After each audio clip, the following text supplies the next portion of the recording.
Departamento de Investigação Criminal Nacional identifica cidadão chinesa na rua, ela é Timor-Leste, sem documentos legais, hanesan passaporte no visa. Chefe Departamento de Investigação Criminal Nacional, Superintendente de Polícia João Belo dos Reis, mas jornalista Sira Iha Lourenço nulo Resingen, Fulan Janeiro Tinen Ring Roro nulo Resinhat. Sábado Kotuk ita detecta cidadão chineses na rua, nebe ela é Timor, batempo naro, lá é documentos legais, ansan passaporte no visa.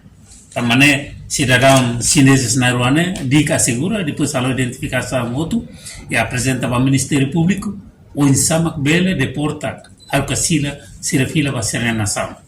O documento está seguro rotuona, está apresenta para o Ministério Público, o insamak Ministério Público bele encaminha para imigração no parte seluk para trata sira para sirafila para uma ser nação.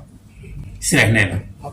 Nune cidadão chinesa na enruane, sei bolo de halo identificação molok apresenta para o Ministério Público, de halo processo continuação deporta ou haruka sira fila hikas basira nyarai.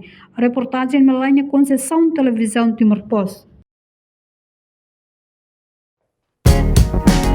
Janela informação ba Emma Hoto.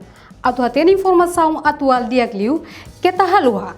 Haneha botão subscribe, like, halo comentário, no faz botão ba mídia social Hoto.